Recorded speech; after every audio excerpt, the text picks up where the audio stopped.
السلام علیکم. پچھلے لیکچر میں ہم نے ہیشنگ کے سلسلے میں کولیجن اسٹریٹجیز کے بارے میں بات کی تھی، جس میں ہم نے 3 سولوشنز دیکھی تھی. ایک لینئر پروبنگ، پھر کوادریٹک پروبنگ اور پھر لنک لسٹ. ہیشنگ جیسے کہ میں پہلے بھی عرض کر چکا ہوں ایک کافی بڑا فیلڈ ہے. اس کے اوپر کافی لوگوں نے ریسرچ کی ہے اور اس میں کئی میتھڈز ہیں جو ہیشنگ فنکشنز کو ایڈریس کرتے ہیں. یہ اسٹوریج کا معاملہ، کولیجن ریزولوشن وغیرہ وغیرہ. تو آئندہ کسی کورس میں موقع ملا تو انشاءاللہ ہم تفصیلاً اس ہیشنگ کے بارے میں بات کریں گے. لیکن فی الحال ہم اس کو ٹیبل ایبسٹریکٹ ڈیٹا ٹائپ کی امپلیمنٹیشن کے لحاظ سے ہیشنگ کو دیکھتے ہیں کہ وہ ہمیں یہ 3 میتھڈز کیسے دے گا. اور جو گفتگو ہم نے شروع کی تھی ہیشنگ کے لیے وہ یہ کہ یہ وہ اسٹریٹجی ہے جس کے ذریعے ہم انسرٹ، ڈیلیٹ اور فائنڈ آپریشنز جو ہیں کانسٹنٹ ٹائم میں کر سکتے ہیں. کانسٹنٹ ٹائم میں کرنے کا کیا فائدہ ہے کہ آپ کے پاس ڈیٹا جتنا مرضی ہو، انسرٹ، ڈیلیٹ اور فائنڈ جو ہیں وہ ایک ہی وقت میں، یعنی کہ اگر 1 سیکنڈ لگتا ہے تو 1 سیکنڈ میں ہی تینوں یہ کام کریں گے. یہ نہیں ہوگا کہ جیسے ڈیٹا بڑھتا جا رہا ہے تو اس کے اندر وقت درکار جو ہے وہ بڑھتا جائے گا. البتہ یہ لحاظ رہے کہ اگر کولیجنز ہونی شروع ہو گئیں تو پھر چونکہ اس کے اندر وہ کانسٹنٹ ٹائم آپریشنز نہیں ہم کر سکتے. خاص طور پہ اگر لینئر پروبنگ آپ دیکھیں تو اس میں ہمیں ارے کو سیکوینشلی سرچ کر کے ڈیٹا ڈالنا پڑا تھا. کوادریٹک میں بھی یہ تھا. لنک لسٹ کے کیس میں یہ تھا کہ ہم پھر لنک لسٹ بنانی شروع کر دیتے ہیں اور لنک لسٹ بنانا جو ہے وہ خود اس میں کچھ وقت درکار بھی ہوتا ہے اور میموری درکار بھی ہوتی ہے. لیکن میں ابھی بعد میں چند ایک باتیں کہوں گا اور ایسی بلکہ سچویشنز بتاؤں گا جس میں ہیشنگ جو ہے نہایت مفید ثابت ہو سکتی ہے. دوسرے ڈیٹا اسٹرکچرز بھی ہیں بلکہ ہم نے دیکھا کہ ہمارے پاس دوسری امپلیمنٹیشنز بھی ہیں. آج البتہ میں ان امپلیمنٹیشنز کے بارے میں اور بات تو نہیں کروں گا. میں آپ کو ایک اینیمیشن کے ذریعے یہ جو 3 اسٹریٹجیز ہیں ہیشنگ کی یہ دکھاتا ہوں. یہ اینیمیشن ایک جاوا پروگرام کے ذریعے میں آپ کے سامنے پیش کروں گا. لیکن اگر آپ یہ سوچیں کہ ہیشنگ کے بارے میں یا ہمارے جتنے ڈیٹا اسٹرکچرز ہیں ان کے بارے میں جتنی گفتگو آج تک ہم نے کی ہے، ایسا نہیں ظاہر ہوا کہ یہ صرف C++ میں ہم کر سکتے ہیں. اور یہ یقیناً ایسی بات نہیں ہے. جتنے ڈیٹا اسٹرکچرز ہم نے ڈسکس کیے ہیں اور اس کے ساتھ جو الگوریدمز ہم نے ڈسکس کیے ہیں وہ آپ دوسری لینگویجز میں بھی امپلیمنٹ کر سکتے ہیں، بلکہ آپ کریں گے کیونکہ آئندہ کورسز میں یا بعد میں اپنی پروفیشنل لائف میں یہ بھی آپ فیصلہ کیا کریں گے کہ کسی خاص ایپلیکیشن کے لیے کون سی لینگویج مناسب ہے. جاوا کے بارے میں یہ بات کہ یہ انٹرنیٹ کی وجہ سے کافی مقبول لینگویج بن گئی ہے اور یہ کافی اچھی لینگویج بھی ہے. اور چونکہ آپ کو C++ اب آتی ہے، آپ یہ دیکھیں گے کہ اگر آپ کو جاوا میں پروگرامنگ کرنی پڑی تو وہ خاص دقت پیش نہیں آئے گی. دونوں کا سنٹیکس کافی قریب ہے ایک دوسرے کے. بلکہ اگر میں آپ کو جاوا کچھ کوڈ دکھاؤں یا کچھ فنکشنز دکھاؤں تو آپ کہیں گے کہ یہ تو C++ ہے، حالانکہ وہ جاوا ہی ہوگا. دونوں کا سنٹیکس کافی قریب ہے. خیر، یہ تجربہ آپ کو بڑی جلدی ہو جائے گا کیونکہ جیسے میں نے عرض کیا آئندہ کورسز میں آپ جاوا بھی استعمال کریں گے. تو ابھی میں آپ کو اینیمیشن دکھاتا ہوں ہیشنگ کی جو کہ ایک جاوا پروگرام کے ذریعے کی جا رہی ہے. وہ میں ایک براؤزر کے اندر اس کو ایز این ایپلیٹ چلاؤں گا. اور یہ بھی آپ دیکھ چکے ہیں اگر انٹرنیٹ پہ آپ گئے ہوں کہ بعض اوقات آپ براؤزر میں، انٹرنیٹ ایکسپلورر میں یا نیٹ اسکیپ میں کسی ویب سائٹ پہ جاتے ہیں اور وہاں سے ایک جاوا کا پروگرام آپ کے براؤزر میں آ جاتا ہے اور وہاں پہ وہ چلنا شروع ہو جاتا ہے. خیر، یہ ایپلٹ اور جاوا کی باتیں پھر کبھی ہوں گی. فی الحال میں آپ کو اس ہیشنگ اینیمیشن کی طرف لیے چلتا ہوں. جیسے کہ میں نے عرض کیا یہ آپ ایک براؤزر میں دیکھیں گے اور اس میں آپ کو میں لینئر پروبنگ، کوادریٹک پروبنگ اور وہ جو لنک لسٹ والی اسٹریٹجیز ہیں 3 کولیجن ریزولوشن کی، یعنی کہ جب کولیجن ہو جاتی ہے تو پھر ہم کیا کیا کر سکتے ہیں، یہ تینوں مثالیں میں باری باری آپ کو دکھاؤں گا. تو آئیے، اس وقت آپ کے سامنے یہ جو جاوا پروگرام ہے اس نے یہ ایک اسکرین سی بنائی ہوئی ہے، اس کی یہ پریزنٹیشن ہے. اس کے بارے میں چند باتیں کہتا چلوں. یہاں پہ فی الحال آپ کو ارے لائک اسٹرکچرز یہ 4 کالمز میں نظر آ رہے ہیں. یہ اصل میں ایک ہی ارے ہے جو کہ 0 سے لے کے 99 تک چلتی ہے. ڈسپلے کی خاطر اس کو اس طرح 4 حصوں میں تقسیم کر دیا گیا ہے. دوسری بات کہ ارے کے اندر اصل میں 2 لوکیشنز موجود ہیں، تو ایک لحاظ سے اس میں 200 لوکیشنز ہیں، اور ہم کریں گے یہ جو پروگرام ہے وہ یہ کرے گا کہ جب کولیجن ہوگی تو ہر ارے لوکیشن میں جو دوسری پوزیشن ہے فی الحال وہاں پہ ڈیٹا ڈالے گی، اور جب دوسری پوزیشن بھی بھر جائے گی تو پھر وہ پروب کر کے یا لنک لسٹ بعد میں جب آپ دیکھیں گے تو وہ پھر آگے اس ڈیٹا کو انسرٹ کرے گی. اس کے بعد اگر آپ دائیں ہاتھ اوپر اسکرین میں دیکھیں تو یہاں پہ ہیشنگ فنکشن جو ہے HX، یہ ہیش فنکشن جو ونڈو کا ٹائٹل ہے چھوٹی سی، اس کے نیچے آپ کو نظر آ رہی ہے، اور HX کی ڈیفینیشن ہے ماڈ 100، یعنی کہ اس کو جب ہم کوئی نمبر دیں گے تو یہ اس کو 100 سے ماڈ کرے گی. یہ ماڈ آپریشن C++ میں پرسینٹ کے ذریعے کیا جاتا ہے. اس سے یہ ہوگا کہ ہم جب ایک نمبر کو ہیش کریں گے تو 100 سے ڈیوائڈ ہو کے جو بھی ریمائنڈر آئے گا وہ یہ ہیش فنکشن ریٹرن کر دے گی. یہ آپ کے سامنے اب آ گیا ہے کہ اس میں ہم نمبرز ہی فی الحال سٹور کریں گے، ہم سٹرنگز نہیں سٹور کر رہے. اس کے علاوہ یہ کچھ اسٹیٹسٹکس کا ٹیبل ہے، اس کے بارے میں ابھی ہم اتنی گفتگو نہیں کریں گے.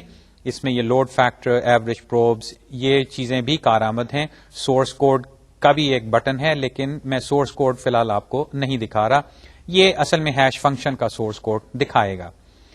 اچھا، اب میں یہ کروں گا کہ اس کو آٹومیٹک موڈ میں ڈال دوں گا، اور یہ پروگرام جو ہے یہ 100 نمبرز رینڈملی لے کے اس ہیش ٹیبل میں سٹور کرے گا.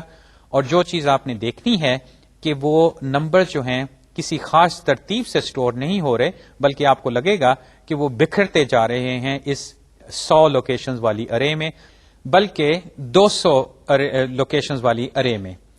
اچھا، ایک اور بات، یہ باٹم لیفٹ یعنی کہ بالکل نیچے لیفٹ سائڈ پہ دیکھیے ہیشنگ الگوریتھم. اس وقت میں نے لینئر پروبنگ سلیکٹ کیا ہوا ہے. اس کا مطلب یہ کہ اگر کولیجن ہوئی تو یہ پروگرام جو ہے وہ لینئر پروبنگ کے ذریعے وہ کولیجن کو حل کرنے کی کوشش کرے گا. تو اب میں اس کو چلاتا ہوں، اور وہ یوں کہ اس میں یہ ایکسیکیوشن کا جو رن بٹن ہے اس کو میں دبا دوں گا، اور یہ 100 نمبر جو ہیں اب اس کے اندر آنے شروع ہو جائیں گے. آپ کے سامنے یہ نمبر سلیکٹ ہو رہے ہیں، اور ہر نمبر جو ہے جو کہ آپ کو نظر آ رہا ہے کچھ 200 سے زیادہ، 300 سے زیادہ، بلکہ یہ عموماً 100 سے زیادہ بھی ہیں اور 100 سے کم بھی ہیں. یہ نمبر جو ہیں یہ 100 سے تقسیم ہو رہے ہیں، اور جو بھی ریمائنڈر آتا ہے وہ اس کی ہیش ویلیو بنتی ہے، اور وہ پھر آخر کار اس ارے میں ایک انڈیکس بن جاتا ہے. فرض کریں آپ پوزیشن 6 پہ چلے جائیں ہیش ٹیبل کی. یہاں پہ آپ کو اس وقت لگ رہا ہے کہ 2 نمبرز سٹور ہوئے ہیں. پہلا نمبر جو سٹور ہوا تھا وہ 506 ہے، اور دیکھیے دوسرا نمبر 206 ہے. پہلے البتہ 506 کو لیں. اب 506 کو جب میں 100 سے تقسیم کروں گا تو اس کے بعد جو ریمائنڈر آئے گا اس کی کیا ویلیو ہے؟ وہ ہے 6. 6 کے معنی کہ یہ پوزیشن 6 پہ آ کے سٹور ہو گیا اس ٹیبل میں. اس کے بعد اب ہمیں وہ یہ ترتیب یاد تو نہیں، البتہ جب یہ 206 نمبر ہے یہ آیا تھا تو ہیش فنکشن نے اس کا ریمائنڈر بھی 6 ہی ریٹرن کیا ہوگا. اب چونکہ پوزیشن 6 کے اوپر 506 پہلے سے ہے تو دیکھیے 206 جو ہے وہ اس کی ارے میں دوسری پوزیشن پہ آ گیا ہے. یہ اب وہ کولیجن ریزولوشن کی بنا پہ.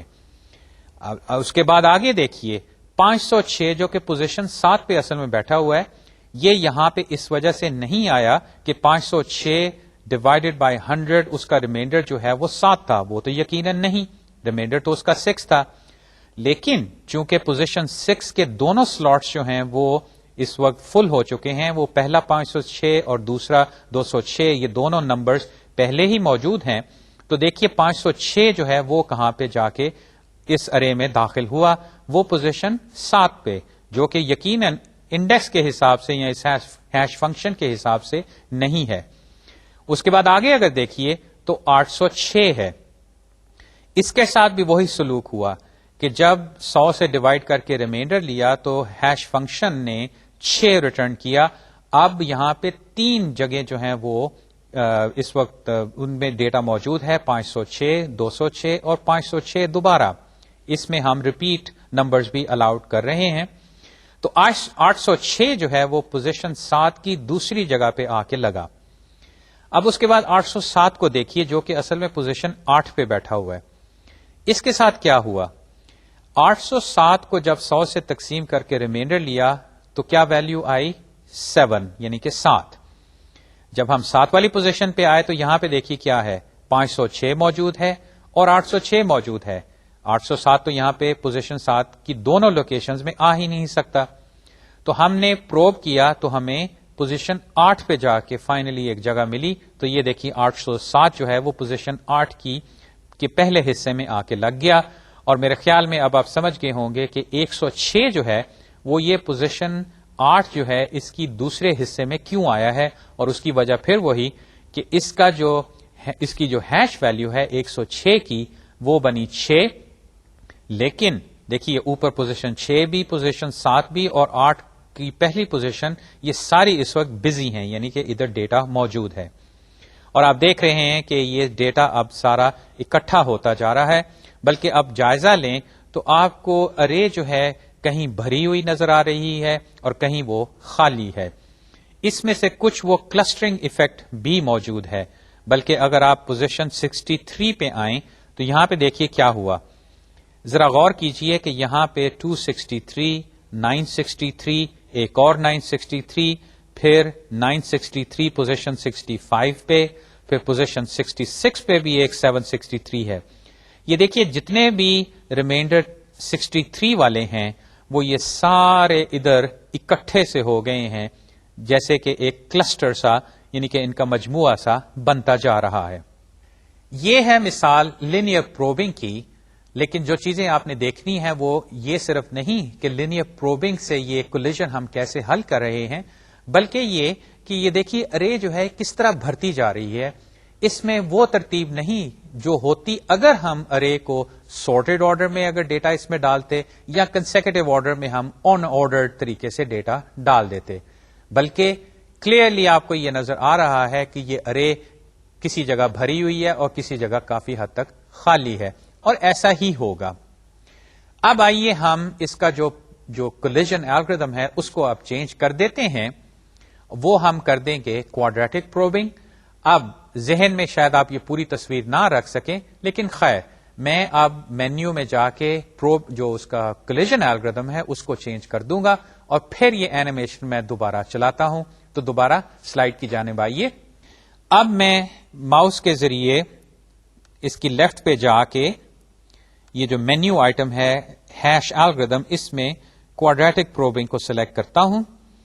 ارے جو ہے اب کلیئر ہو گئی. البتہ اب میں نے یا اس پروگرام نے یہ بھی کیا ہے کہ ارے کا سائز جو ہے وہ 75 کر دیا ہے، اور پھر چونکہ پورے 75 کی 75 لوکیشنز بلکہ اصل میں دگنی لوکیشنز اس ونڈو میں نہیں آ سکتی، تو اس 75 لوکیشن ارے کو 3 حصوں میں کر کے دکھایا جا رہا ہے. پھر اسی طرح کہ ہر پوزیشن پہ اصل میں 2 سلاٹس اویلیبل ہیں، یعنی کہ اگر ایک پوزیشن میں ایک نمبر آئے گا اور کولیجن ہوگی تو دوسرا نمبر اس کے بعد والی لوکیشن میں آ جائے گا.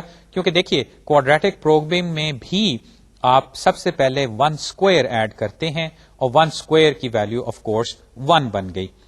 تو میں نے اب کوادریٹک پروبنگ سلیکٹ کر لی ہے. اس دفعہ میں 75 نمبر اس میں ایڈ کروں گا. اور یہ بھی آپ دیکھتے چلیے کہ ٹاپ رائٹ پہ ہیشنگ فنکشن جو ہے اب ماڈ 75 ہے، یعنی کہ جو نمبر آئے گا یہ ہیشنگ فنکشن اس کو 75 سے ڈیوائڈ کر کے جو بھی ریمائنڈر ہوگا وہ as an integer value return کرے گی. تو چلیے اس کو چلاتے ہیں. میں نے اب رن بٹن دبایا. اب پھر وہی کہ جب تک کولیجن نہیں ہو رہی نمبر جو ہیں وہ یہ دیکھیے ارے کے پہلے والے حصے میں آتے ہیں. لیکن جیسے جب دیکھ رہے ہیں کہ آہستہ آہستہ یہ جو ہر ارے لوکیشن پہ دوسرا اس کا حصہ ہے وہاں پہ بھی نمبرز آ رہے ہیں. یہ وہ نمبرز ہیں جن کی کولیجن ہو گئی جب اب 75 سے ڈیوائڈ کر کے ریمائنڈر آیا. اس بنا پہ اگر آپ اس کی پہلی ہی پوزیشن لے لیں جس میں 900 ہے اور پھر 225 ہے، اس کا مطلب یہ کہ جب 75 سے 900 کو ڈیوائڈ کیا تو ریمائنڈر 0، اور جب 225 کو 75 سے ڈیوائڈ کیا تب بھی نمبر 0. اچھا، اب پھر وہی صورتحال ہے کہ ٹھیک ہے کچھ کولیجنز ہوئی ہیں اور کولیجنز کی ریزولوشن جو ہے وہ اب کوادریٹک پروبنگ کے ذریعے کی گئی ہے. یہاں پہ وہ نمبرز کافی ہیں، ان میں ڈھونڈنا ذرا آسانی سے مشکل ہے کہ بھئی کون سے نمبرز کولائڈ ہوئے اور پھر وہ نمبر کہاں پہ جا کے لگا. خیر، یہاں پہ میں آپ کو یہ دکھانا چاہتا ہوں کہ پھر وہی ارے جو ہے وہ کافی جگہ پہ بھری ہوئی ہے اور کافی جگہ خالی ہے، لیکن چونکہ ہر ارے پوزیشن کا دوسرا حصہ خالی نہیں، اس کا مطلب ہے کہ کافی کیسز میں یہ کولیجن ہوئی ہے اور اس کی ریزولوشن پھر ہم نے کوادریٹک پروبنگ کے ذریعے کی ہے. اب آئیے میں آپ اس کو تیسری کولیجن سولوشن کی طرف لیے چلتا ہوں اس پروگرام کو.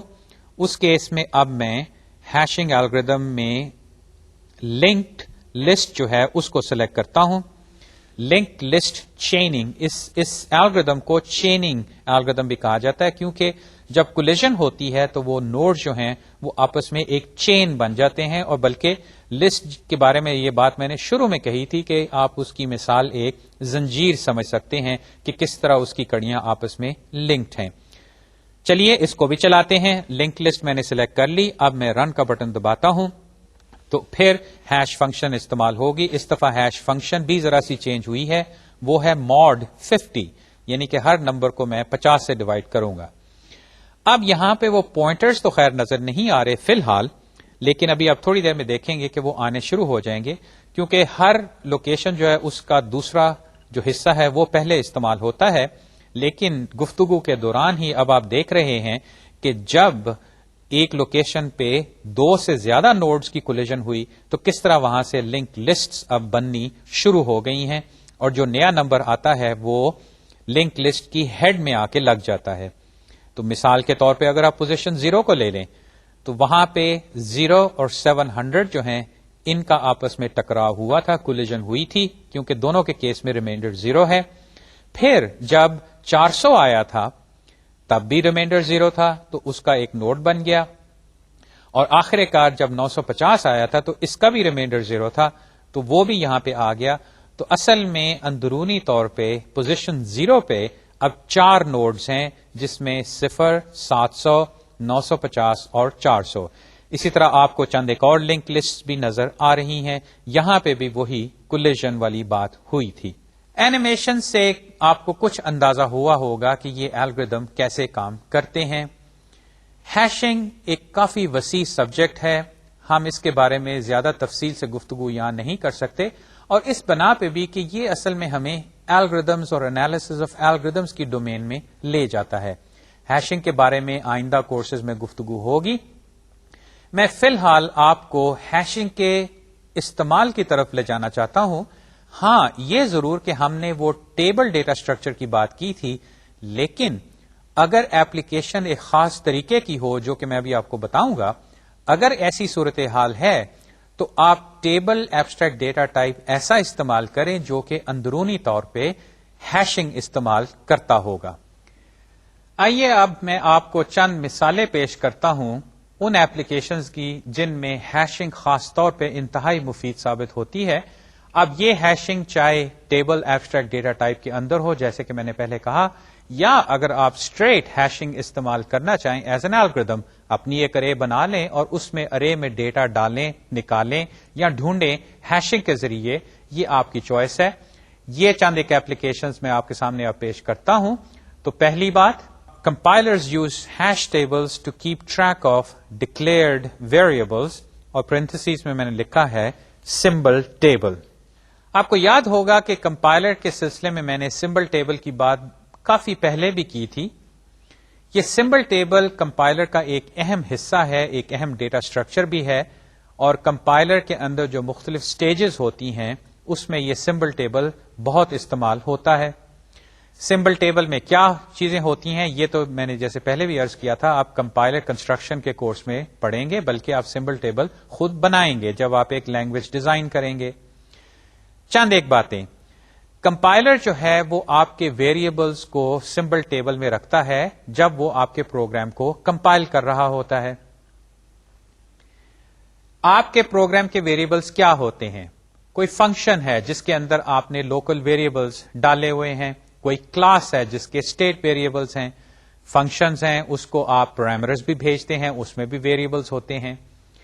کمپائلر نے ویریبلس کے بارے میں کیا کیا یاد رکھنا ہوتا ہے؟ وہ ایسی بات کہ وہ ویریبل جو ہے اس کا نام کیا ہے، یعنی کہ وہ ویریبل نیم کیا ہے، اس کے بعد اس کی ٹائپ کیا ہے، تیسری بات وہ کس فنکشن میں ڈکلیئر ہوا ہے، اس کا اسکوپ کیا ہے. بلکہ سی پلس پلس میں تو آپ ویریبلس فنکشن کے شروع میں نہیں بلکہ بلاکس کے اندر، یعنی کہ ایک اف اسٹیٹمنٹ کے بعد کرلی بریس کے بعد بھی آپ ویریبلس ڈکلیئر کر سکتے ہیں. تو اس صورت میں یہ ویریبل جو ہے وہ ایک بلاک کے اندر آ جاتا ہے، یعنی اس ویریبل کا اسکوپ یا اس کی لائف ٹائم کیا ہے.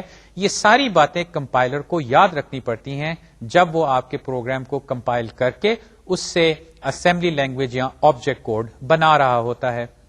تو یہ کیا کیا ہوا؟ ایک ویریبل نیم، اس کی ٹائپ، اس کا اسکوپ، وہ فنکشن جہاں پہ وہ ڈکلیئر ہوا تھا، اور اس کے علاوہ اور بھی چیزیں اس سمبل ٹیبل میں آتی ہیں. اب کمپائلر یہ کرتا ہے کہ آپ کے پروگرام کو کمپائل کرنے سے پہلے وہ یہ سمبل ٹیبل انیشلائز کر لیتا ہے، ایک سمبل ٹیبل آبجیکٹ بنا لے گا. اندرونی طور پہ وہ جیسے بھی امپلیمنٹ ہو، لیکن جیسے کہ میں نے عرض کیا، ہیشنگ جو ہے اس کیس میں انتہائی مفید ثابت ہوتی ہے، کیونکہ آپ نے اگر کمپائلر کے بارے میں سوچیں تو اس نے ویریبلس کے بارے میں انفارمیشن ڈالنی ہوتی ہے، ڈھونڈنی ہوتی ہے، یا میں بھی ڈیلیٹ کرنی ہوتی ہے اگر اس کو ضرورت پیش آئے. اس نے اس کو سورٹ کرنا یا ایسی کوئی اور کاروائی کہ منیمم ویریبل کون سا ہے ویلیو کے لحاظ سے، ایک لحاظ سے اس کی کوئی سینس نہیں بنتی. تو عموماً سمبل ٹیبل کے اوپر صرف 3 آپریشنز جو ہیں وہی درکار ہوتے ہیں، بلکہ ایک لحاظ سے صرف 2 آپریشنز، انسرٹ اور فائنڈ. اب ان دونوں آپریشنز کے لیے کی کیا ہوگی یہ بھی آپ ذرا سوچ لیجئے. میرا خیال آپ سمجھ گئے ہوں گے کہ ایک ویریبل نیم جو ہے وہ کی کے طور پہ استعمال ہو سکتا ہے، لیکن تھوڑا سا مسئلہ ہے کہ ایک ویریبل جو ہے اگر اس کا نام آپ نے ایکس رکھا اور پھر ایک فنکشن کے بلاک کے اندر یا اس کی کسی اف اسٹیٹمنٹ میں پھر ایک اور ایکس ڈکلیئر کر دیا، تو اب 2 ویریبلس ایکس ہیں. نام کے لحاظ سے دونوں ایک ہی ہیں، لیکن اسکوپ کے لحاظ سے وہ ڈفرنٹ ہیں. اینی ویز اگر ویریبلز جو ہیں آپ کے پروگرام میں ساروں کے نام یونیک ہیں تو یقیناً یہ ایز اے کی استعمال ہو سکتی ہے، اور سمبل ٹیبل جو ہے کمپائلر وہ ہیشنگ کے ذریعے مینٹین کرے گا. جب بھی اس کو ایک نیا ویریبل ملے گا وہ اس کو انسرٹ کال کر کے ہیش ٹیبل میں ڈال دے گا، اور بعد میں جب اس کو اس کے بارے میں انفارمیشن چاہیے تو وہ اسی ویریبل نیم سے، یعنی کہ جب آپ نے وہ ویریبل کسی ایکسپریشن میں استعمال کیا تو وہ اس ویریبل نیم کو ایز اے کی استعمال کر کے ٹیبل سے نکالے گا، اور اس کے ساتھ اس نے جو کاروائی کرنی ہے وہ کر لے گا. خیر یہ باتیں اب کمپائلر کنسٹرکشن کی دنیا کی، جو کہ انشاءاللہ آپ کمپائلر کنسٹرکشن کے کورس میں استعمال بھی کریں گے اور ڈیزائن بھی کریں گے. جیسے کہ میں نے عرض کیا وہاں پہ آپ کو ایک پوری لینگویج بنانی پڑے گی. یہ تو ہے سمبل ٹیبل کا استعمال جو کہ کمپائلرز میں ہے. ہیشنگ کا ایک اور استعمال، اس کی خاطر دوبارہ سلائیڈ پہ آئیے. A hash table can be used for online spelling checkers. If misspelling detection rather than correction is important, an entire dictionary can be hashed and words checked in constant time. یہ استعمال کیسے ہے؟ میرا خیال ہے یہ استعمال آپ خود بھی دیکھ چکے ہیں کہ جب آپ کسی ورڈ پروسیسنگ پروگرام میں، جس طرح مائکروسافٹ ورڈ ہے، اس میں آپ کوئی لیٹر یا کوئی مضمون ٹائپ کر رہے ہوتے ہیں انگلش میں، تو جیسے آپ کوئی ورڈ ٹائپ کرتے ہیں اگر اس میں کوئی غلطی ہو تو ورڈ جو ہے وہ آپ کو فوراً بتا دیتا ہے کہ اس میں کوئی اسپیلنگ ایرر ہے، بلکہ اگر ورڈ میں آپ آپشن ایک سیٹ کریں تو وہ اس کے اسپیلنگ کو ٹھیک بھی کر دیتا ہے. لیکن اگر فرض کریں آپ کی کوئی ایپلیکیشن ہے جو آپ بنا رہے ہیں، آپ اس میں ورڈز کے اندر جو اسپیلنگ ایرر ہے صرف یہ بتانا چاہتے ہیں کہ بھئی اس ورڈ میں کوئی ایرر ہے، یہ نہیں کہ اس کو چینج کر دو، یعنی کہ اس کا اسپیلنگ ٹھیک کر دو. اگر آپ یہ کرنا چاہتے ہیں تو ہیشنگ جو ہے وہ بڑی کارآمد ثابت ہو سکتی ہے. اور وہ یوں کہ آپ انگلش کی ڈکشنری لیں، میں بھی جو کامن استعمال ہوتے ہیں ورڈز انگلش میں، ریٹن یا اسپوکن انگلش میں، اور اس پہ جتنے ورڈز ہیں ان ساروں کا ایک ہیش ٹیبل بنا لیں. یہ کتنے ہوں گے؟ کوئی 10,000 ہو جائیں گے، میں بھی 20,000 ہو جائیں گے. خیر جتنے بھی ہیں اتنی زیادہ مقدار میں نہیں، کروڑوں میں نہیں ہوں گے، کیونکہ اسپوکن انگلش میں عموماً 3-4 ہزار ہی استعمال ہوتے ہیں الفاظ. ان الفاظ کو لے کے جو کہ یونیک ہیں، ان ساروں کو ایک ہیش ٹیبل میں اب آپ ڈال لیں. یہ اب آپ کی ایپلیکیشن کا حصہ بن گیا، بلکہ اس کی انیشلائزیشن سٹیج میں آپ نے یہ کیا. اب جب کوئی ڈیٹا اس ایپلیکیشن میں انٹر ہوگا، کوئی نیا ورڈ جب بھی آئے گا، تو جیسے ہی وہ ورڈ مکمل طور پہ آپ کو ملا ان پٹ سے، تو آپ اس کو ایز اے کی استعمال کر کے ہیش ٹیبل میں ڈھونڈیں. اب اگر تو اس میں اسپیلنگ ایرر ہے تو یقیناً وہ ہیش جو ہے وہ چانسز ہیں کہ کسی کے ساتھ میچ نہ کرے، یعنی کہ وہ ہیش ٹیبل میں آپ کو نہیں ملے گا اور نہ ہی اسے ملنا چاہیے. دیکھیے پیچھے کولیجن ریزولوشن جو ہے وہ ہوگی ان الفاظ کی صورت میں جو کہ ہیں تو کریکٹ ہی، لیکن ان کی ہیش ویلیو جو ہے وہ ایک ہی نکل آئی تھی. یہ نہیں ہو سکتا ہے کہ ڈکشنری میں لفظ جو ہیں وہ غلط تھے اور وہ غلط الفاظ ہی ہیش ٹیبل میں چلے گئے، ایسا نہیں ہوگا. تو کیا ہوا کہ جیسے ہی ایک ورڈ انٹر ہوا آپ کی ایپلیکیشن میں، آپ اس کا جو آپ کا فائنڈ میتھڈ ہے اس کو کال کریں، وہ ہیش فنکشن کال کرے گا، اس سے جو انڈیکس آیا اس پہ جا کے ورڈ کو ڈھونڈیں، بلکہ وہ ورڈ آپ کو اب ملے گا ہی نہیں. فائنڈ جو ہے وہ اسٹیٹس ریٹرن کرے گا کہ یہ ورڈ تو ہے ہی نہیں ڈکشنری میں. اب چونکہ وہ نہیں ہے، اس کی کیا وجہ ہے؟ اس کی وجہ یہی ہے، یا یہ بھی سوچا جا سکتا ہے کہ ایک وجہ تو یہ ہے کہ وہ اسپیلنگ ایررز ہیں اور اس کے چانسز زیادہ ہیں. دوسرا یہ کہ جو ڈکشنری ہم نے انیشلی لوڈ کی تھی اس میں وہ لفظ موجود ہی نہیں. اس کے بھی چانسز ہیں، لیکن چانسز زیادہ ہیں کہ وہ لفظ جو ہے وہ غلط ٹائپ ہو گیا. اور چونکہ ہم نے یہ ڈیٹیکٹ کر لیا تو ایٹ لیسٹ جو شخص ہمارا پروگرام استعمال کر رہا ہے اس کو ہم یہ فیڈ بیک دے دیں کہ بھئی اس لفظ میں کوئی اسپیلنگ ایرر ہے. جہاں تک اس کو کریکٹ کرنے کا تعلق ہے اور وہ آٹومیٹکلی کریکٹ کرنے کا، یہ ایک الگوریدم ہے جو کہ ہم یہاں پہ ڈسکس نہیں کریں گے. یہ انشاءاللہ انالیسس آف الگوریدمز کا جو کورس آ رہا ہے وہاں پہ ہم چند ایسے الگوریدمز ڈسکس کریں گے جو کہ نہ صرف ڈیٹیکٹ کر لیں گے کہ ایرر ہوا ہے بلکہ اس کو کریکٹ بھی کریں گے یا کریکشنز تجویز کریں گے. ہیشنگ کے سلسلے میں ایک دو اور مثالیں دیکھ لیجئے. اب سلائیڈ پہ آئیے. Game playing programs use hash tables to store scene positions, thereby saving computation time if the position is encountered again. Game playing، خیر یہ میرے خیال میں آپ کافی لوگ جو ہیں یہ کر چکے ہیں کمپیوٹرز پہ بھی، یا جس طرح دوسری کچھ گیم سٹیشنز ملتے ہیں ان پہ بھی. اندرونی طور پہ یہ سارے جو ہیں ایک کمپیوٹر پروگرام ہی استعمال کر رہے ہیں. گیم جو ہے وہ ایک لحاظ سے ایک گرافکس ایپلیکیشن ہے. اب گیم میں کیا ہوتا ہے کہ اس میں مختلف پوزیشنز ہوتی ہیں. یہ پوزیشنز یا آپ چوز کرتے ہیں یا کمپیوٹر چوز کرتا ہے. چیس کی مثال لے لیں کہ اس کے اندر جو مختلف جو کے حصے ہوتے ہیں، چیس کے جو ٹکڑے ہوتے ہیں، ان کی موومنٹ سے یہ گیم چلتی ہے. اور جو کھلاڑی ہیں وہ مختلف پوزیشنز چوز کرتے ہیں اپنے جو چیس کے پیسز ہیں ان کے لیے. اب اگر چیس کی ہی مثال لیں اور ایک پوزیشن جو ہے وہ ایک یوزر نے یا ایک گیم پلیئر نے سلیکٹ کر لی، اور آئندہ وہ دوبارہ وہ پوزیشن سلیکٹ کرتا ہے اور ہمارا پروگرام جو ہے وہ اس یوزر کو بتانا چاہتا ہے یا اندرونی طور پہ یہ جانچنا چاہتا ہے کہ یہ پوزیشن جو ہے یہ پہلے میں نے دیکھی تو نہیں، یعنی کہ پروگرام کے دوران، یہ وہ کیسے ڈھونڈے. تو وہاں پہ یہ ہم کر سکتے ہیں کہ چیس کی پوزیشنز کو لے کے جو بھی اس میں پیسز کی حالت ہے اس کو ایز اے کی استعمال کریں. یعنی کہ اس پہ جو 64 پوزیشنز ہیں اس میں جہاں جہاں پہ پیسز ہیں وہ پیسز کے نام اور ان کی پوزیشن کو ایز اے کی استعمال کر کے اس کو ایک ہیش ٹیبل میں ڈال دیں.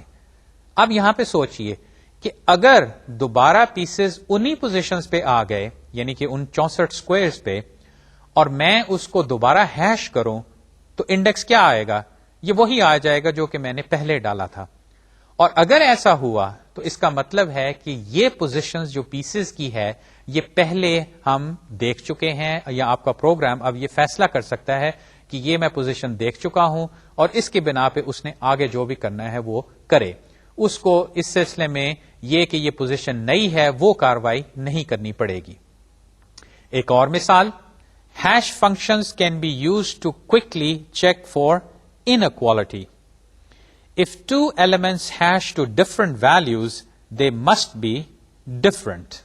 بعض ایپلیکیشنز آپ سوچ سکتے ہیں کہ آپ کو ڈیٹا کمپیئر تو کرنا ہے، لیکن یہ نہیں آپ جاننا چاہتے کہ چھوٹا کون سا ہے اور بڑا کون سا ہے، بلکہ صرف یہ کہ ان دونوں کا موازنہ جب کیا تو یہ برابر ہیں کہ نہیں، صرف یہ. اگر ایسی بات ہے تو آپ ہیشنگ استعمال کر سکتے ہیں، کیونکہ اگر یہ دونوں ڈیٹا آئٹمس جو ہیں یہ کولیجن ان میں نہیں ہوتی، یہ بھی چانسز ہیں، لیکن فرض کریں کہ اگر کولیجن نہیں ہوتی تو پھر ان دونوں کی ہیش ویلیو جو ہے یا ہیش سے جو ویلیو آپ کو واپس ملے گی وہ مختلف ہوگی. اور چونکہ یہ مختلف ہے، آپ یہاں پہ آپ کہہ سکتے ہیں کہ یہ دو چیزیں، یہ دو کیز جو ہیں یہ دونوں مختلف ہیں، اور اس بنا پہ اب آپ کی ایپلیکیشن جو بھی فیصلہ کرنا چاہے کرے. یہ تو تھے چند مثالیں جس میں ہیشنگ جو ہے کارآمد ثابت ہو سکتی ہے. لیکن آپ شاید یہ بھی جاننا چاہیں کہ بھئی ہیشنگ جنرلی کب مفید ہے اور کب یا وہ کون سی صورتحال ایسی ہیں جس میں کہ ہیشنگ آپ نہ استعمال کریں اور اس صورت میں کچھ اور ڈیٹا اسٹرکچر یا کوئی اور ڈیٹا ٹائپ آپ استعمال کریں. تو اس کے بارے میں تھوڑی سی گفتگو کر لیتے ہیں. سلائیڈ کی جانب آئیے. Hash tables are very good if there is a need for many searches in a reasonably stable table. Hash tables are not so good if there are many insertions and deletions, or if table traversals are needed. In this case, AVL trees are better. Also, hashing is very slow for any operations which require the entries to be sorted, for example, finding the minimum key یا finding the maximum key. اب یہاں پہ اصل میں کافی باتیں لکھی گئی ہیں، تو ان کو میں دہرائے دیتا ہوں کہ ہیش ٹیبل جو ہیں وہ اگر آپ کا ٹیبل جو ہے ریزنیبلی اسٹیبل ہے، یعنی کہ اس کے اندر زیادہ چینجز نہیں ہو رہے اور آپ نے صرف سرچز کرنی ہے، اس صورت میں ہیش ٹیبل جو ہیں وہ کافی مفید ثابت ہوں گے. یہ ریزنیبلی اسٹیبل ٹیبل والی مثال جو ہے یہ ابھی ہم نے تھوڑی دیر پہلے دیکھی ہے، وہ اسپیلنگ چیکر والی مثال، جہاں پہ ہم صرف اسپیلنگ مسٹیکس ڈھونڈنا چاہتے ہیں، ہم ان کو چینج نہیں کرنا چاہتے یا ان کو کریکٹ نہیں کرنا چاہتے.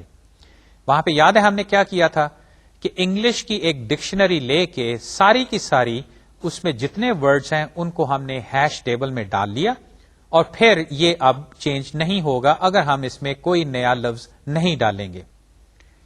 اب جب کسی یوزر نے ایک لفظ ٹائپ کیا اس ایپلیکیشن میں، تو وہ ایپلیکیشن اس لفظ کو ہیش کر کے دیکھے گی کہ یہ، یا وہ فائنڈ میتھڈ کو کال کر کے کہ یہ ٹیبل میں موجود ہے کہ نہیں، اور اگر نہیں تو پھر وہ فلیگ کر دے گی کہ بھئی اس لفظ میں ایرر ہے. لیکن پیچھے دیکھیے کہ وہ جو ڈکشنری سے ٹیبل بنا ہے وہ تو اسٹیبل رہے گا، اس نے تو چینج ہونا ہی نہیں. سلائیڈ پہ جو دوسرا پوائنٹ ہے دوبارہ دیکھیے.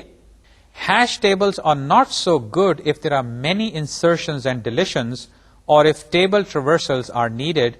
In this case, AVL trees are better. ایسا بھی ہو سکتا ہے کہ ایپلیکیشن میں آپ ڈیٹا ڈالتے بھی ہیں، نکالتے بھی ہیں. کمپائلر کے کیس میں بھی ہو سکتا ہے، لیکن اور ایپلیکیشن سوچی جا سکتی ہیں جس میں ڈیٹا بار بار جا رہا ہے، کبھی نکالا جا رہا ہے، یعنی کہ اس کی کوئی اسٹیبلٹی نہیں رہتی. اگر تو ایسا ہے، یعنی کہ بہت زیادہ انسرشنز اور ڈیلیشنز ہو رہی ہیں، تو شاید پھر آپ ہیش ٹیبل نہ استعمال کریں، اے وی ایل ٹریز یعنی کہ وہ جو بیلنس سرچ ٹری والی مثال ہے یا ڈیٹا اسٹرکچر ہے وہ آپ استعمال کر لیں. لیکن یہ کوئی ہارڈ اینڈ فاسٹ رول نہیں کہ بھئی اتنی انسرشنز ہوں اور اتنی ڈیلیشنز ہوں تو پھر اے وی ایل ٹریز بہتر ہیں، اور اس سے کم ہوں تو پھر ہیشنگ جو ہے وہ بہتر ہے. یہ اب آپ نے as a soft where engineer بھی فیصلہ کرنا ہے کہ کون سا ڈیٹا اسٹرکچر یا کون سا الگوریتھم جو ہے وہ ایپلیکیشن کے لیے مناسب ہے. البتہ اب یہ ضرور ہوا ہے کہ اب آپ کو ایک اور طریقہ کار مل گیا جس کے ذریعے آپ یہ ٹیبل ڈیٹا ٹائپ جو ہے امپلیمنٹ کر سکتے ہیں، اور آپ اس موقع کے لحاظ سے جو بھی مناسب ہے وہ استعمال کریں. لیکن یہ وہ باتیں ہیں جن کو لحاظ میں رکھ کے آپ کو اب یہ فیصلہ کرنا ہوگا. ایک اور جو آخری بات اس سلائیڈ پہ ہے وہ دیکھیے. Also, hashing is very slow for any operations which require the entries to be sorted, یعنی کہ اگر آپ نے فائنڈ دا منیمم یا فائنڈ دا میکسیمم کرنی ہے. یہ وہ صورتحال ہے کہ ڈیٹا جو ہے اس میں نہ صرف آپ انسرٹ، ڈیلیٹ اور فائنڈ کر رہے ہیں، بلکہ کبھی کبھی آپ یہ بھی کہتے ہیں کہ مجھے سارا ڈیٹا جو ہے وہ سورٹڈ آرڈر میں دے دو، یا مجھے اس کے اندر جو منیمم ویلیو ہے وہ نکال کے دو، یا مے بی میکسیمم ویلیو نکال کے دو.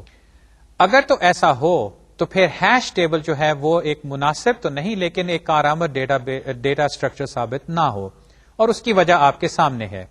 وہ یوں کہ آپ نے دیکھا ہوگا مثال کے ذریعے بھی، بلکہ اس اینیمیشن میں بھی، کہ جیسے جیسے ویلیوز انسرٹ ہو رہی تھیں ہمیں کوئی خاص ترتیب نظر نہیں آ رہی تھی ارے کے فل ہونے میں. وہ تو جگہ جگہ بھرتی جا رہی تھی اور جگہ جگہ خالی تھی. کولیجن کی وجہ سے ٹھیک ہے کچھ کلسٹرز بنے تھے، لیکن پھر وہی بات کہ وہ کلسٹرز کی ترتیب جو ہے وہ ہم کو خاص یاد نہیں رکھ رہے. اب اگر میں آپ سے کہوں کہ اس کو سورٹ کرو، اس سارے ڈیٹا کو سورٹ کرو، یا اس ڈیٹا میں کوئی منیمم ویلیو ڈھونڈو، تو آپ کے پاس اور کوئی چارہ نہیں کہ آپ ارے کی شروع سے شروع ہو جائیں اور جہاں جہاں آپ کو ڈیٹا ملے وہ ڈیٹا لے کے اب آپ منیمم یا میکسیمم کمپیوٹیشن کریں. ہیشنگ اس صورتحال میں اتنی کارآمد ثابت نہیں ہوگی، لیکن جیسا کہ میں نے کہا اگر صرف فائنڈ، انسرٹ اور ریموو آپریشنز کرنے ہیں تو یقیناً آپ ہیشنگ استعمال کیجئے. تو یہ وہ تجاویز ہیں جن کو آپ مد نظر رکھ کے ڈیٹا اسٹرکچرز یا الگوریدمز چوز کر سکتے ہیں، اور یہ کاروائی ہم عموماً کرتے رہے ہیں. یہاں پہ اب ٹیبل یا ڈکشنری ایبسٹریکٹ ڈیٹا ٹائپ کی گفتگو میں ختم کرتا ہوں. جو چیز غور طلب ہے کہ کس طرح ہم نے ایک ڈیٹا ٹائپ سوچا اور اندرونی طور پہ ہم نے اس کی 6 امپلیمنٹیشنز دیکھی.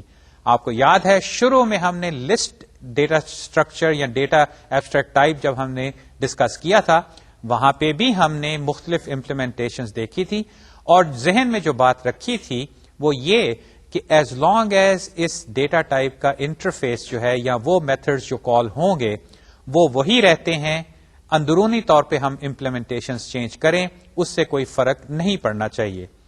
ہاں یہ ضرور ہے کہ کوئی اندرونی امپلیمنٹیشن بھی جو ہے وہ کوئی یوزر دیکھنا چاہے یا یہ پوچھے کہ بھئی یہ جو ٹیبل ڈیٹا ٹائپ ہے یا ایبسٹریکٹ ڈیٹا ٹائپ ہے یا وہ ٹیبل کلاس جو ہے وہ تم نے کیسے امپلیمنٹ کی ہے، کیونکہ اس کو شاید اس چیز کا لحاظ ہو کہ اندرونی امپلیمنٹیشن کی بنا پہ میں یہ ڈیٹا ٹائپ استعمال کروں یا نہ کروں. اب آئیے ہم ایک نئے ٹاپک کے بارے میں ڈسکشن شروع کرتے ہیں، وہ ہے سورٹنگ. یہ ایک انتہائی وسیع ٹاپک ہے اور یقیناً ہم اس کورس کے بقیہ لیکچرز میں اس ٹاپک کے بارے میں مکمل ڈسکشن نہیں کر پائیں گے، لیکن یہ ٹاپک اتنی اہمیت حاصل رکھتا ہے کہ ہمیں ابھی سے ہی اس کے بارے میں بات شروع کرنی ہوگی. اور ایسا بھی ہے کہ سارٹنگ کے بارے میں کچھ باتیں ہم کر چکے ہیں. آپ کو یاد ہوگا کہ جب ہم نے بائنری سرچ ٹریز بنائے تھے تو ہم نے یہ دیکھا تھا کہ ایک بی ایس ٹی کا اگر ان آرڈر ٹریورسل کیا جائے تو ڈیٹا جو اس ٹری میں موجود ہوتا ہے وہ سارٹڈ آرڈر میں باہر نکل آتا ہے. اسی طرح بعد میں ہم نے اور بھی ڈیٹا اسٹرکچرز دیکھے جس میں ہم ڈیٹا سارٹڈ آرڈر میں رکھتے تھے. بلکہ آپ کو یاد ہوگا کہ ہیپ کے کیس میں اگر ہم ہیپ سے ڈیٹا کوئی منیمم ہیپ ہے اس سے ڈیٹا باری باری نکالتے جائیں تو وہاں پہ بھی میں نے یہی کہا تھا کہ ڈیٹا جو ہے وہ سارٹڈ آرڈر میں نکل آئے گا. سارٹنگ کا مقصد کیا ہے وہ تو ظاہر ہے کہ ڈیٹا کو کسی ترتیب میں لانا. اس کا استعمال کیا ہے اس کے بارے میں شاید آپ یہ جاننا چاہیں کہ کمپیوٹر سائنس کی majority applications almost 80 to 90% applications جو ہیں ان میں سارٹنگ جو ہے کسی نہ کسی طریقے سے موجود ہے، کیونکہ عموماً آپ کو ڈیٹا ڈال کے آپ کو ڈیٹا پھر سرچ کرنا پڑتا ہے. تو ایک لحاظ سے سارٹنگ اور سرچنگ یہ دونوں عموماً اکٹھے ہوں گے. آپ ڈیٹا ڈالیں گے کسی ڈیٹا اسٹرکچر میں اور پھر اس میں سے ڈیٹا ڈھونڈیں گے اور پھر اس میں اور ڈیٹا ڈالیں گے اور پھر میں بھی آخر کار ڈیٹا ڈیلیٹ کرنا چاہیں گے. سارٹنگ ایک ایسا ٹاپک بھی ہے جس کے اوپر بے تحاشا ریسرچ بھی کی گئی ہے اور اس کے بارے میں آپ کو کتابیں، پیپرز، بہت سا لٹریچر مل جائے گا اور اس کے لیے بڑے ایفیشینٹ الگوریدمز جو ہیں وہ بنائے جا چکے ہیں. بلکہ ان الگوریدمز کا بڑا وسیع اور میتھمیٹیکل انالیسس بھی کیا گیا ہے. تو ایک لحاظ سے اگر آپ نے انالیسز آف الگوریدمس جو ہے اس کے بارے میں دیکھنا ہے کہ یہ کیسے کیے جاتے ہیں اور وہ کون سے میتھمیٹیکل ٹولز اور پروسیجرز ہیں جو کہ استعمال ہوتے ہیں. تو سارٹنگ جو ہے اس کے لیے ایک انتہائی مفید ٹاپک ہے کیونکہ اس سے آپ کو وہ کافی حد تک میتھمیٹیکل ٹریٹمنٹس جو ہیں ان کے بارے میں پتا چل جائے گا. اور دوسرا یہ کہ آپ کو وہ مثالیں، وہ پیپرز، وہ ریفرنسز مل جائیں گے جس کی بنا پہ آپ اس کے جو انالیسز ہیں اور اس کا استعمال جو ہے وہ کافی حد تک سیکھ جائیں گے. تو آئیے ہم اس سارٹنگ میتھڈ جو ہے یا سارٹنگ پروسیجر جو ہے یا یہ جو الگوریتمک ایک ڈومین ہے آلموسٹ، اس کے بارے میں گفتگو اس طرح شروع کرتے ہیں. سلائیڈ پہ اگر آپ دیکھیں، ہاؤ ٹو سارٹ انٹیجرز ان دس ارے. یہ ایک ارے میں نے آپ کے سامنے پیش کی ہے جس میں یہ نمبرز ہیں 20، 8، 5، 10 اور 7. اور میں یہ چاہتا ہوں کہ آپ مجھے کوئی طریقہ کار بتائیں، کوئی کاروائی بتائیں، کوئی الگوریتم بتائیں جس کی بنا پہ یہ جو 5 نمبرز ہیں ایک ارے میں فرض کرے میں نے ڈالے اور وہ نمبرز انٹیجرز ہیں، ان کی ترتیب جو ہے اس ارے میں اب یہ ہو جائے 5، 7، 8، 10 اور 20. ایک لحاظ سے یہ بڑی سمپل سی بات ہے کہ بھئی ٹھیک ہے 5 نمبرز ہیں، ان کو ترتیب دینی ہے تو ٹھیک ہے میں سب سے چھوٹا نمبر پہلے لگا دیتا ہوں، اس کے بعد بڑا نمبر بعد میں لگا دیتا ہوں، اس کے بعد ایسے میں یہ کرتا جاتا ہوں، آخر کار یہ نمبرز جو ہیں یہ اپنی ترتیب حاصل کر لیں گے اور میں نے تمہارے سوال کا جواب دے دیا. دیکھنے میں تو یہ بڑا آسان لگتا ہے لیکن ذرا سوچنا شروع کیجئے. یہ ہیں صرف 5 نمبرز اور انٹیجرز ہیں. فرض کریں میں آپ کو 5000 نمبر دیتا ہوں یا میں بھی 5 کروڑ نمبرز دے دیتا ہوں. اب میں آپ کو کہتا ہوں کہ یہ ڈیٹا تم مجھے سارٹ کر کے دو اور تیزی سے. یہ نہیں کہ آج میں تمہیں ڈیٹا دیتا ہوں اور آپ کہتے ہیں کہ بھئی ٹھیک ہے میں ڈیٹا تمہیں کل واپس لا کے دوں گا تب وہ سارٹڈ ہوگا. یہ نہیں، ہم نے یہ ڈیٹا تیزی سے سارٹ کرنا ہے. بلکہ چند ایک اور باتیں بھی سارٹنگ میں سامنے آئیں گی کہ فرض کریں یہ ڈیٹا جو ہے اس ارے کے اندر رہتے ہوئے ہی سارٹ ہو جائے. یہ نہ کہو کہ بھئی ٹھیک ہے مجھے اور کوئی ڈیٹا سٹرکچرز دے دو، کوئی اور ارے دے دو جس کی بنا پہ یا جس کو استعمال کرتے ہوئے میں یہ ڈیٹا سارٹ کروں.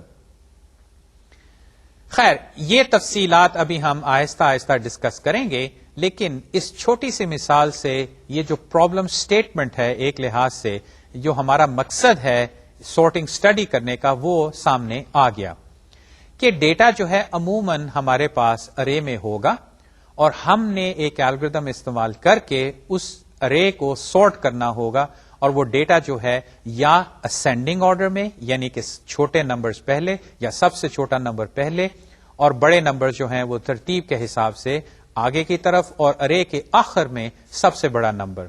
دوسرا ڈیسینڈنگ آرڈر یعنی کہ سب سے بڑا نمبر جو ہے وہ پہلے ہوگا اور سب سے چھوٹا نمبر جو ہے وہ آخر میں ہوگا. تو آئیے اب ہم ان الگوریدمز کی طرف چلتے ہیں جس کی بنا پہ ہم یہ سارٹنگ کر سکیں گے. یہاں پہ ایک صورتحال پھر سامنے آئی، بلکہ آپ کو یہ بعد میں احساس بھی ہوگا کہ ہم پھر وہ ڈیٹا سٹرکچرز کی خاص طور پہ بات نہیں کر رہے بلکہ ہم پھر الگوریدمز کی طرف یا پروسیجرز کی طرف ہم جا رہے ہیں. اور یوں لگ رہا ہے کہ ڈیٹا سٹرکچرز ٹھیک ہے ہم استعمال کرتے ہیں لیکن ہمارا مقصد جو ہے وہ کچھ اور ہے. یعنی کہ جیسے اس صورت میں ہم دیکھیں کہ مقصد یہ نہیں کہ یہ ارے جو ہے یہ کیا ہے یا ارے کے علاوہ ہم ڈیٹا کہاں پہ رکھ سکتے ہیں. مقصد اب یہ ہے کہ ڈیٹا ہمیں مل گیا، اب اس کو ہم نے سارٹ کرنا ہے. تو آئندہ کی جو ڈسکشن ہے آپ دیکھیں گے کہ وہ زیادہ الگوریتمک ہوگی، پروسیجرل ہوگی. خیر، یہ بعد میں بھی کمپیوٹر سائنس کے مختلف سبجیکٹس میں اور ایریاز میں آپ کو نظر آئے گا کہ ڈیٹا سٹرکچرز عموماً الگوریدمز کے ساتھ ساتھ ہی چلتے ہیں. اور ابھی تک میرے خیال میں آپ کو بڑی اچھی طرح احساس ہو گیا ہوگا کہ کافی ڈیٹا سٹرکچر جو ہم نے بنائے وہ کسی مقصد کے لیے تھے اور ڈیٹا سٹرکچرز کے اوپر پہ ہم خاص طریقے سے الگوریتمک کاروائی کرتے تھے جس کی بنا پہ ہمیں کچھ مفید چیز حاصل ہوتی تھی.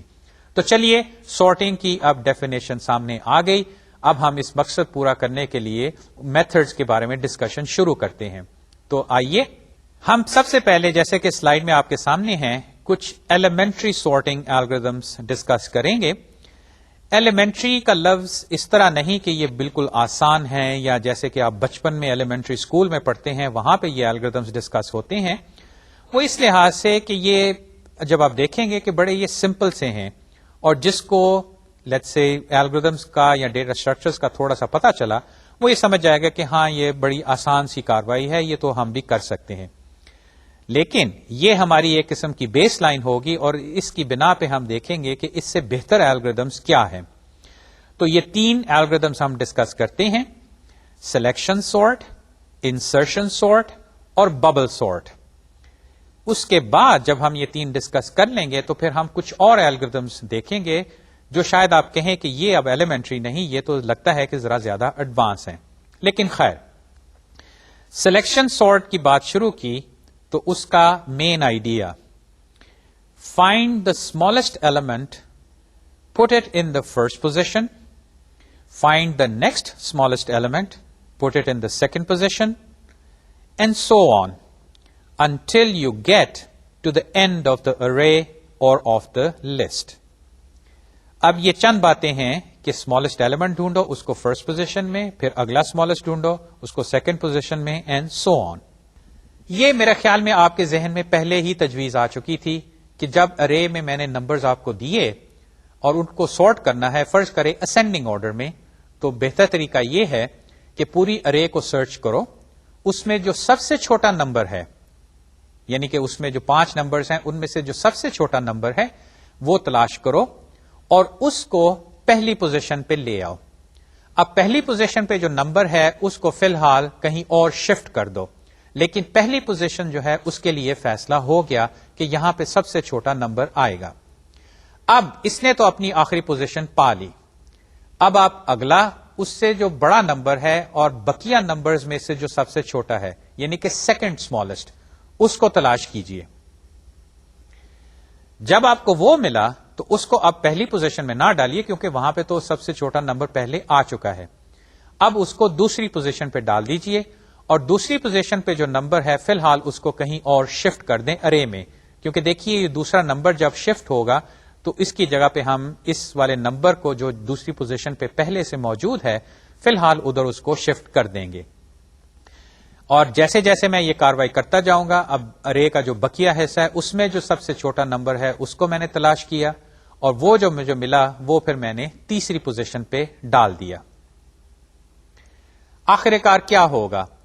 جو حصہ ارے کا میں چھوٹے نمبر کے لیے تلاش کر رہا ہوں وہ چھوٹا ہوتا جائے گا اور نمبر جو ہیں وہ اپنی ترتیب کے حساب پہ ارے کی شروع والی پوزیشن، پہلی، دوسری، تیسری، چوتھی، پانچویں پہ آنے شروع ہو جائیں گے اور آخر کار ارے جو ہے وہ بالکل سارٹ ہو جائے گی.